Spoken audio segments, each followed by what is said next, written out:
Bonjour, dans cette vidéo, on va regarder ensemble comment régler le problème qu'on avait lors du dernier vidéo, c'est-à-dire qu'on n'était pas capable d'accéder à la page parce qu'on n'avait pas accès. Donc pour commencer, vous allez avoir besoin de Postman, donc que vous pouvez installer sur le site officiel si vous voulez l'utiliser à la maison, sinon au cégep, il est déjà disponible. Donc vous allez ouvrir Postman Agent.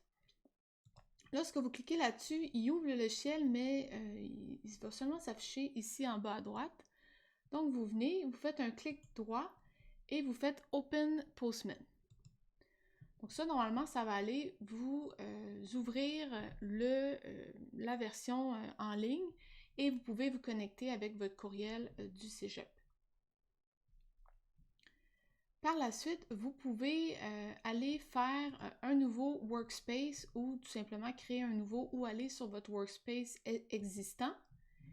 Et là-dedans, vous allez avoir tous les projets que vous avez faits dans Postman.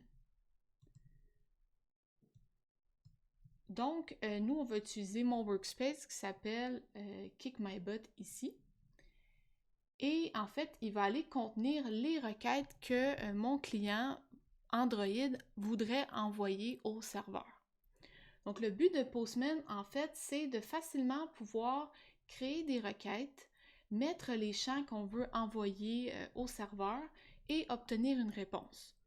Donc, si vous vous souvenez bien, lors de la dernière vidéo, j'avais expliqué que on n'est pas capable directement comme ça d'envoyer des posts. Okay? Il faudrait venir ici dans l'outil, aller les insérer, etc. Donc, avec Postman, on peut faire ça facilement dans une belle interface et c'est assez efficace. Donc, si je commence par refaire la même requête que j'ai faite ici, donc c'était une requête en GET. Je vais juste réouvrir le serveur.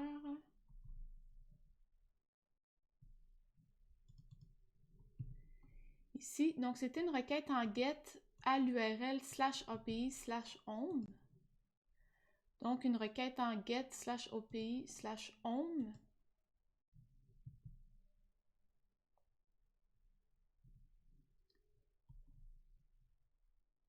Okay. Je vais juste m'assurer que mon serveur n'était pas parti, donc très important. Donc si vous voyez ce message, Connection Refuse, assurez-vous que votre serveur est parti. On va réessayer. Et j'ai donc, en fait, si on zoome un petit peu, bon, c'est pas grave, j'ai exactement la même erreur, donc Forbidden 403, j'ai Forbidden 403, donc je n'ai toujours pas accès à cette page. La raison est, comme j'ai mentionné, qu'on n'est pas authentifié. Okay? Donc, notre serveur utilise des cookies qu'on va voir au prochain cours pour pouvoir nous authentifier. C'est-à-dire qu'on ne peut pas accéder à certaines pages tant qu'on ne s'est pas créé un compte ou qu'on ne s'est pas connecté à un compte existant. Présentement, je n'ai pas nécessairement de compte qui existe, donc il faudrait que je fasse un sign-up pour pouvoir me connecter. Je vais donc envoyer une requête sign-up.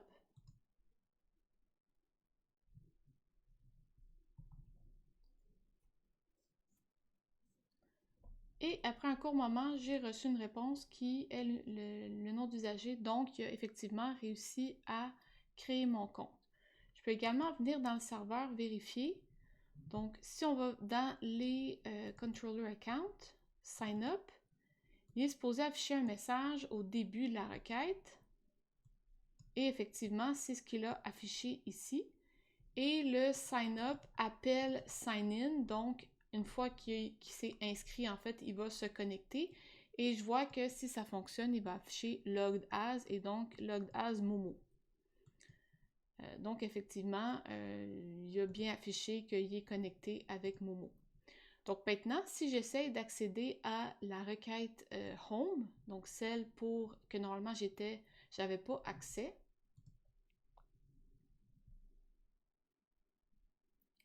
bien vous voyez que maintenant j'ai reçu un statut 200 OK.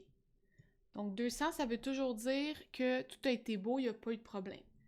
Présentement, je n'ai pas de requêtes qui s'affiche tout simplement parce que je n'en ai jamais créé. Donc, ça me retourne une liste vide si vous voulez. Maintenant, on va regarder ensemble c'est quoi les problèmes qui pourraient arriver quand vous allez essayer de faire vos requêtes. Donc, quand vous allez commencer, vos requêtes sont vides. OK? Donc, vous devez créer votre propre requête ici, Add Request. Vous pouvez lui donner un nom, donc par exemple, mon test. Vous décidez c'est quoi le type de la requête. Nous, dans le cours, ça va être seulement des get ou des posts, mais évidemment, vous pourriez faire n'importe quelle requête que vous voyez ici. Ensuite, vous écrivez l'URL, donc ça va être, comme vous voyez, localhost 8080, puis après ça, ce que vous voulez mettre après. Et finalement, en bas, ben là, on a une section qu'on peut compléter. Donc, lorsque c'est en get, souvenez-vous qu'en get, on a des paramètres dans l'URL. On peut ici mettre ce qu'on veut. Donc, par exemple, si j'avais ici test et que je voulais mettre un paramètre popo papa, eh bien, j'ai juste à écrire les paramètres et automatiquement, le système va être capable de les mettre dans l'URL. Donc, ça, c'est quand même assez intéressant. Sinon, on peut aller, quand on veut mettre du post, plutôt que de mettre des paramètres comme ça, on va venir au niveau du body.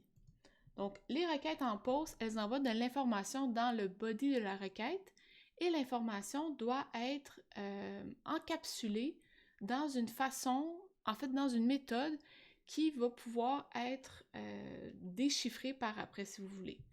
Donc, il y a différentes méthodes dans lesquelles vous pouvez encapsuler votre information et dépendamment de si le format est géré ou pas par le serveur, ben, vous allez pouvoir utiliser cette façon de faire ou non.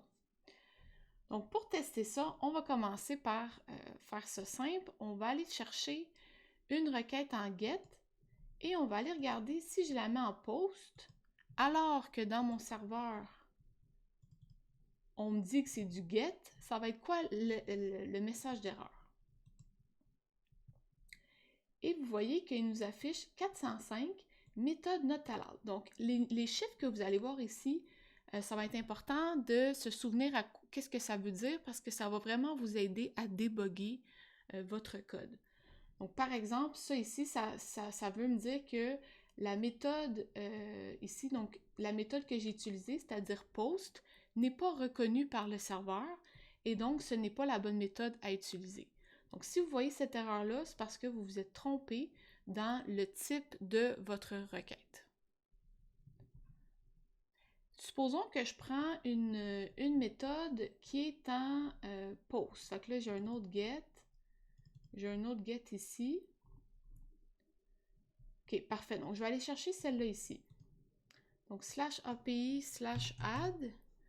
Normalement, elle est en post. Et l'information que je dois lui envoyer, c'est un add task request. Donc, pour l'instant, je vais tout simplement envoyer rien. OK, je vais mettre quelque chose de vide.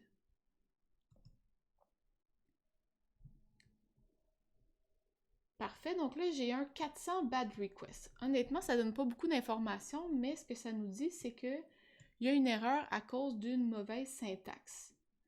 Donc ça, en fait, c'est pour nous informer que on attend des valeurs et ce qu'on a donné, c'est pas les bonnes valeurs finalement. Donc si je viens au niveau du body et que je choisis, mettons, une de ces méthodes-là, donc par exemple, bon, j'ai jamais utilisé ça de ma vie, on va y aller avec form data, donc mettons que je voulais lui donner des valeurs, donc table et chaise, ok, voici mes valeurs, et je l'envoie. Bien là, vous voyez que j'ai pas le même message. Ici, on me dit 415 unsupported media type. Donc, ce que ça veut dire, c'est que mon serveur ne gère pas les requêtes en form data. OK? Donc, ça, c'est spécifié dans le serveur qu'est-ce qu'on accepte. Dans notre cas à nous, si vous vous souvenez bien, on utilisait des JSON et les JSON, on peut les mettre directement dans le raw. Et ici, vous pouvez venir sélectionner JSON.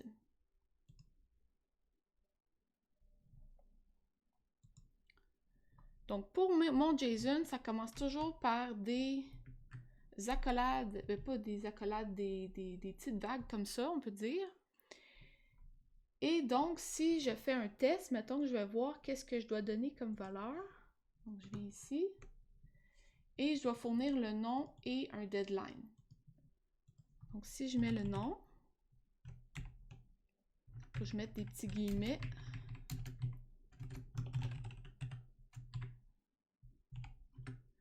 Une virgule et ici, c'est une date.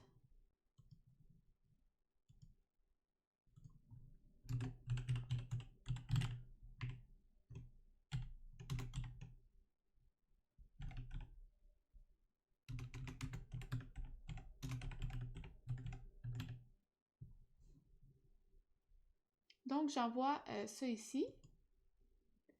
Et j'ai bad request, encore une fois.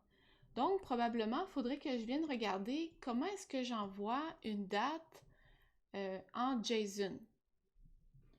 Donc, j'ai rajouté la date que j'ai cachée en bas et donc, j'ai réussi à ajouter une tâche. Maintenant, ce que je voulais vous montrer, c'est que si jamais, donc les deux champs qu'on attendait, c'était le name et le deadline. Si jamais on avait mal écrit ici le champ, donc par exemple, j'avais mis le,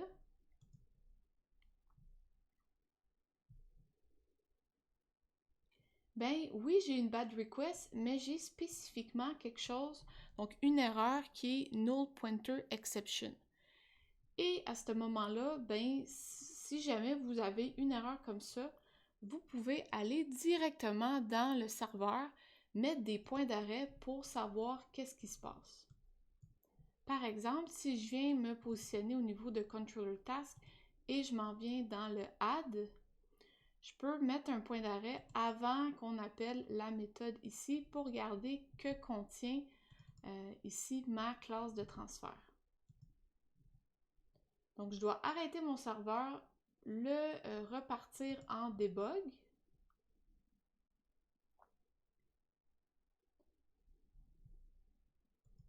Et ensuite, je vais réenvoyer ma requête. Bon, donc comme j'ai fermé mon serveur, ben là, je n'ai plus accès ici pour la page. Donc, je vais devoir venir soit m'inscrire si mon compte existe encore ou me connecter. Donc, tant qu'à faire, on va aussi aller mettre un point d'arrêt au niveau de la connexion ici. Donc, je vais aller en mettre un à cet endroit-là. Donc, je vais recommencer mon serveur encore.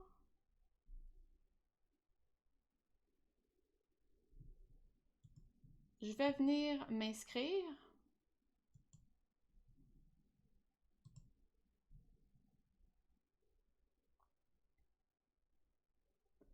Et on me dit username already taken. Bon, parce que j'ai mis un champ que je vais vous montrer tantôt pour ne pas restarter la base de données.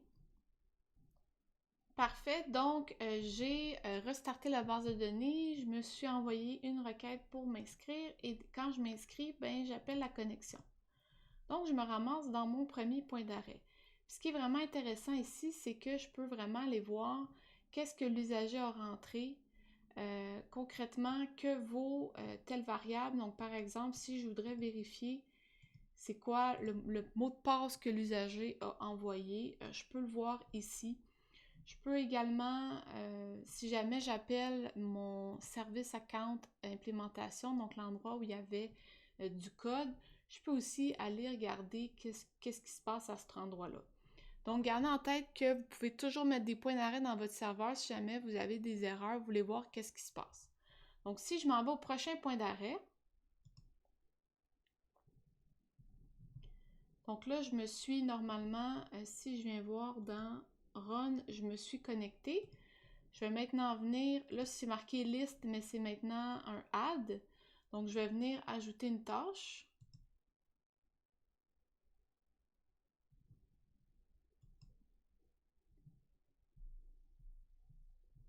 Et donc ici, je peux vraiment regarder c'est quoi la requête qui a été reçue. Donc regarder les champs. Est-ce que la date a bien été traduite dans le bon format? Je peux aussi regarder les autres variables comme le user. Donc, je vois que la requête a bien été envoyée avec Momo et on remarque que son mot de passe, ben, il a été encrypté. Donc, tantôt, on pouvait le voir lorsqu'on a envoyé la requête pour s'inscrire, mais par la suite, quand on fait référence à l'usager, ben, on voit que son mot de passe est caché. Donc, bref, vous pouvez vraiment utiliser ces points d'arrêt-là pour essayer de comprendre qu'est-ce qui se passe. Dans mon cas, ici, le LLLLL, ben, si j'ouvre Add Task Request, je vois qu'en fait, le name ici, il est nul. Pourquoi? Parce qu'au lieu de name, j'ai écrit LLLLL. Donc, il n'a pas été capable de mapper les deux ensemble, ce qui fait que dans le code ici, non, pas ici, pardon. Voilà. Donc ici, non, toujours pas. Je me sens encore perdue. Il y a quand même pas mal de classes. Voilà, là-dedans. Donc dans le add one, ben si on mettait un point, on se rendrait compte probablement que l'erreur est ici parce que vu que notre name il est nul, ben il essaie d'accéder à un truc nul. Fait qu'en fait, on peut peut-être essayer de voir si on est capable de se rendre. Voilà. Donc on voit ici qu'on a le null pointer exception. Donc ça serait un indicatif qu'au niveau de votre requête, il y a une erreur. Pourquoi ça c'est important? Je vais vous montrer à la fin du vidéo. En fait, c'est parce que vous allez avoir besoin de ces outils-là pour vous aider à débugger. Okay? Supposons qu'au niveau de votre client, vous avez écrit au lieu de name, vous avez écrit non. Ben ça se peut que vous ayez de la difficulté à comprendre pourquoi vous avez un null pointer exception. C'est important de suivre les étapes pour vraiment savoir quel est le problème. Le dernier outil que je veux vous montrer aujourd'hui, c'est d'accéder à la base de données de votre serveur. Donc pour faire ça, vous allez rentrer, donc je vais juste vous réouvrir ici. OK. Donc, en fait, vous utilisez la H2 console. Je pensais qu'il y avait un petit lien ici, mais c'est pas grave. Donc, vous allez venir ici dans une URL localhost 8080 H2 console. Et il faut que votre serveur soit en train de rouler sans arrêt, pas en arrêt. Là. Fait que là, je suis en debug. Donc, je vais tout simplement relancer mon serveur. Donc, la requête donnait une erreur, là. Fait que je vais juste le relancer au complet. Parfait. Donc, je pense qu'à l'école, vous avez ici la petite vague, comme ça. Par contre, la façon que le serveur a été monté, c'est vraiment un point qu'il faut mettre. Donc, juste à changer ça pour que ça fonctionne. Et normalement, vous avez accès au serveur. Donc, par défaut, si vous téléchargez le serveur de GitHub, il manque une ligne de code pour que l'information ne s'écrase pas à chaque fois que vous roulez le serveur. Donc, présentement, à chaque fois que vous réexécutez votre serveur, toutes vos tables sont vidées. Donc, si je viens voir ici dans User, je n'ai pas de User actif. Donc, ce que vous pouvez faire au niveau de Application Property, vous pouvez rajouter cette ligne de code-là si jamais vous voulez pas avoir à recréer vos usagers ou vos tâches à chaque fois que vous recommencez le serveur. Donc au début, quand vous faites des tests, honnêtement, vous n'êtes pas obligé de la mettre. Vous pouvez juste tout le temps recréer un nouveau username, vous assurer que ça fonctionne. Mais des fois, à la longue, ça devient un peu lourd de toujours devoir recréer l'usager, quoique c'est pas très long avec Postman, là.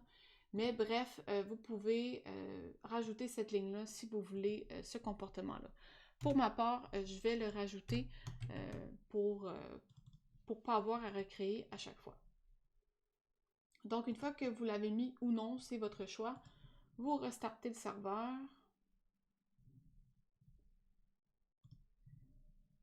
Et donc, ça va vous cliquer, vous reconnecter. Et là, vous voyez que je n'ai pas d'usager. Lorsque je vais faire mon sign up,